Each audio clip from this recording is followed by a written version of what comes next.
Oi gente, tudo bem com vocês? Aqui é a Duda para mais um vídeo no canal. E no vídeo de hoje eu vou contar um pouquinho de como é dividida a faculdade de medicina, como funciona, o que a gente faz quando acaba a faculdade de medicina. E aí, se você quiser saber sobre isso, é só assistir o vídeo até o final.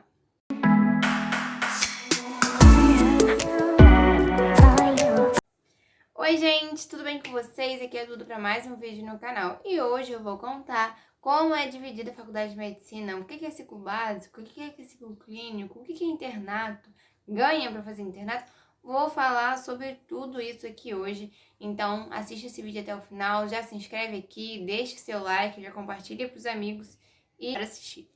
Então, gente, primeiramente eu queria dizer que a faculdade de medicina aqui no Brasil é dividida em 6 anos, ou seja, 12 semestres. Existem faculdades que é feito por ano e existem faculdades que são divididas em semestres, ou seja, as faculdades que são divididas em anos são 6 anos de faculdade e as faculdades que são divididas em semestre também são 6 anos, porém são contados os semestres, então são 12 semestres que compõem esses 6 anos de faculdade.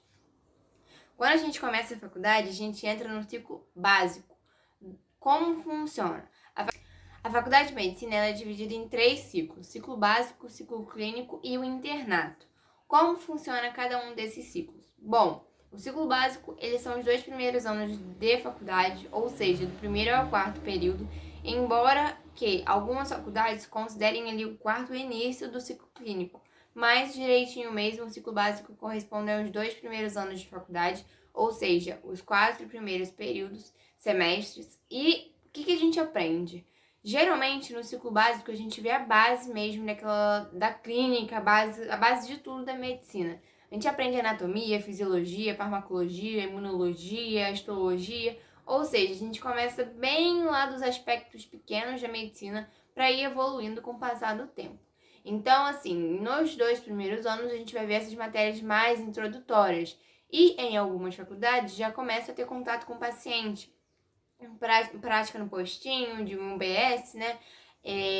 Algumas matérias assim, mas não é regra, então isso varia de acordo com a faculdade. Algumas faculdades só começam a ter contato com o paciente a partir do terceiro ano, que é o quinto período. E algumas faculdades começam a ter contato com o paciente desde o primeiro período, então isso varia. Na minha faculdade, a gente começaria a ter contato com o paciente desde o primeiro período se não fosse a pandemia, porque a gente tem medicina da família e comunidade. Mas a gente não atende, a gente vê mais como funciona postinho, atenção primária, atenção básica e tudo mais. Gente, isso depende de faculdade, né? Cada faculdade tem o seu jeito, seu estilo, e aí você precisa saber a faculdade que você quer e como funciona isso, se isso for um critério para você, começar antes ou não a ter contato com pacientes. O clínico, que é os 2 anos ali do meio, que correspondem ao terceiro e quarto ano, a gente já começa a ter mais uma prática em si da medicina, os ambulatórios já começam e a gente começa a ver matérias de fato médicas, né? Clínica médica, imagem, enfim, é onde a gente vai conhecer um pouco mais das especialidades, vai passar ali estudando tanto a teoria quanto nos ambulatórios, e isso também depende da faculdade, as matérias que vão compor esse ciclo clínico. Mas nesse ciclo a gente já começa a ter bastante prática. Na minha faculdade, a gente tem ambulatório, antes da pandemia, né, tinha ambulatório todo dia pela manhã, de segunda a sexta. Agora, na pandemia, isso se reduziu por conta da divisão dos grupos. Mas isso não é uma regra, né? Se Deus quiser, a pandemia vai passar logo. E esse ciclo clínico também vai variar de faculdade para faculdade, como vai ser a organização, como vai ser as matérias, como vai ser tudo, assim, gerenciado, dos mínimos detalhes. Mas o que eu posso dizer é que esse ciclo a gente já tá mais dentro da medicina mesmo, a gente se sente mais mediquinho. E nos 2 últimos anos de faculdade a gente tem o famoso internato, que vocês perguntam muito. Mas a gente paga, a gente recebe, como que funciona? A gente opera, a gente faz o que no internato? A gente é médico. Então, gente, como o internato ele faz parte dos 2 últimos anos da faculdade, você ainda não é médico, você não tem autoridade e nem discernimento, nem conhecimento. Assim, conhecimento você até pode ter, mas assim, você não faz nada sozinho. Tem internatos, inclusive, que você quase não faz nada, embora isso não seja o ideal, né? Porque o internato é o estágio supervisionado, que faz parte da faculdade, ou seja, é obrigatório. Existem internatos também que o aluno tem mais essa autonomia de poder participar mais das coisas, mas isso varia. O que é o internato? O internato é um estágio obrigatório, supervisionado da faculdade, ou seja, 2 últimos anos. Em algumas faculdades você tem a possibilidade de fazer em outra cidade, ou seja, se, por exemplo, faço na faculdade em Florianópolis e vou fazer faculdade vou fazer internato em outros lugares. Mas isso também varia, então você tem que procurar de acordo com a faculdade que você quer ir e saber onde é o internato dela. Na minha faculdade, atualmente, o internato é na própria cidade, que é campus, e também São João da Barra. Mas eu não sei se isso vai ser fixo, se eu vou rodar nesses lugares também, porque ainda falta muito tempo e eu não sei como vai estar até lá. Mas atualmente é assim. E o que é o internato? O internato, ele é composto, a maior parte dele é composto por práticas. Ou seja, aquela parte teórica de assistir aula, fazer prova e tal, fica bem pequena, assim. Tem faculdade que nem tem faculdade que tem. Ou seja, depende da organização da faculdade. Algumas faculdades aderem 80% prático e 20% teórico, mas isso vai depender da faculdade realmente. Não sei se há uma legislação que fale, né? Ah, tem que ter tantos por cento prático e tantos por cento teórico. Eu sei que a organização em si disso fica a cargo da faculdade. E aí, gente, no internato você vai rodar pelas especialidades GO, pediatria, emergência, enfim, você vai rodar pelas especialidades para tentar aprender um pouquinho de cada, mas, né, consolidar esse conhecimento, porque quando a gente se forma, no final desses 2 anos, a gente se forma como médico generalista. Então a gente precisa saber um pouquinho de tudo e não se aprofundar ainda em uma área específica. Por mais que a gente queira, a gente tem que saber um pouquinho de tudo para depois se aprofundar em alguma área.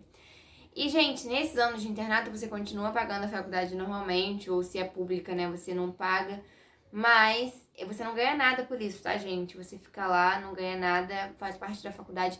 Existem alguns internatos que ganham, mas é assim, raridade, essa bolsa de interno, bolsa internato, é uma raridade mesmo, não é muito comum. Então você também tem que pesquisar para saber como funciona isso na faculdade que você deseja ir. E, gente, é no internato que a gente vai ver as práticas mesmo, que os alunos vão ali, tentar ter umas condutas, vão discutir essas condutas com os preceptores, que geralmente são residentes, ou até médicos, professores da faculdade, enfim. Essa organização também, se é residente, se é professor, vai depender de como é o hospital onde você está rodando no internato, se tem serviço de residência, se não tem serviço de residência, então isso vai depender. Tá bom, agora que eu acabei a faculdade, o que acontece? Eu saio como clínico geral? Não, gente, você não sai como clínico geral da faculdade de medicina. Quando a gente acaba os 6 anos de faculdade, a gente se forma como médico generalista. E aí a gente pode seguir 3 caminhos, eu acho, né? É começar a trabalhar como médico generalista, e aí você pode fazer diversas coisas, dar plantão em hospital, ficar em plantão em porta, plantão em enfermaria, fazer ambulatório, atender em clínica, enfim, gente, existem várias possibilidades. Ainda não tenho um vídeo sobre isso, mas eu posso juntar, né, essas possibilidades de já se formar e começar a trabalhar e postar aqui pra vocês. Mas como é uma realidade bem distante da minha atualmente, eu ainda não sei sobre isso. Mas existem diversas possibilidades para você fazer depois que você se forma e quer trabalhar como médico generalista. Se você quiser se especializar, fazer uma pós, enfim, você tem 2 caminhos a seguir. Você pode fazer a residência, e aí, para você fazer a residência, você precisa fazer uma prova, e você precisa estudar muito para passar nessa prova, porque cada vez mais a concorrência está aumentando. Então, assim, durante os 2 últimos anos de internato, os alunos costumam se preparar para essas provas. Alguns não se preparam, alguns começam a se preparar na metade do 5º ano, outros só no 6º ano, ou outros preferem se formar para depois começar a se preparar. Isso também depende de você, de como você vai querer fazer, se você vai querer sair direto para residência ou não. E aí, gente, a residência é assim, você faz uma prova, escolhe lá quais hospitais você quer fazer a prova, faz a prova para uma especialidade. Por exemplo, existem algumas que precisam de um pré-requisito. Ah, você quer fazer cirurgia plástica, você tem que fazer o pré-requisito que é cirurgia geral. Então você faz a cirurgia geral para depois fazer a plástica. Ah, você quer fazer endocrinologia, então você tem que fazer o pré-requisito de clínica médica para fazer endocrinologia depois. E aí, gente, quando você passa de uma residência para outra, por exemplo, você se formou, você acabou cirurgia geral. Aí, se você fez 3 anos, né, que atualmente agora tem essa distinção de 2 e 3 anos, se você fizer 3 anos, você sai como cirurgião geral. E aí você precisa estudar para fazer uma nova prova para passar para a plástica. E assim com todas as outras que tem esse pré-requisito. Quando você vai passar para o que você quer realmente, você tem que fazer essa prova. E aí, gente, durante essa residência, existe uma bolsa que é de 2.998, alguma coisa assim, que geralmente é isso que os hospitais pagam, mas existem alguns que pagam mais, e eu não sei explicar como isso funciona. Eu sei que existe essa bolsa, que ela é igual para todos os hospitais. Agora, se existem alguns que pagam a mais, eu não sei informar para vocês. E essa residência, né, ela varia de mais ou menos 2 a 6 anos, 2 a 5 anos. Que eu conheço é clínica médica menor, que são 2 anos, e neurocirurgia, que é a única que eu pesquisei porque é o que eu quero, tem 5 anos, mas eu não sei se existe alguma mais duradoura do que neurocirurgia.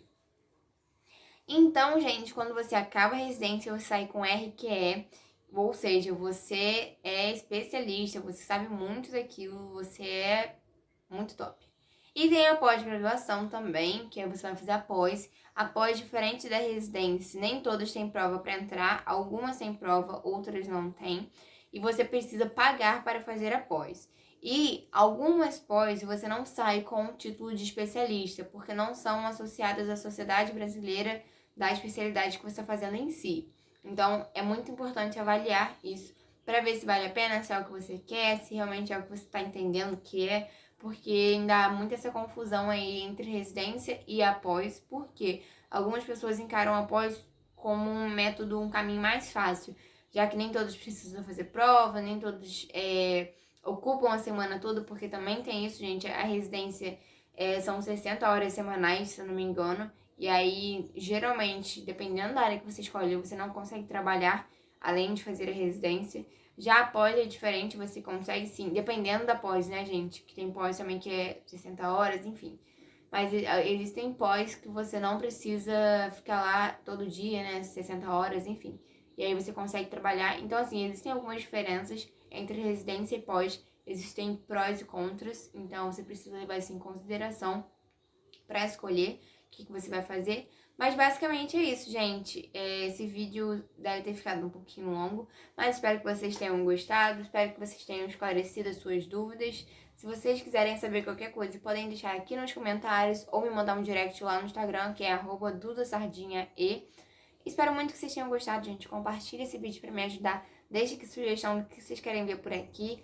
Se inscreve e deixe seu like. Muito obrigada por ter assistido esse vídeo até o final. Beijo da Duda!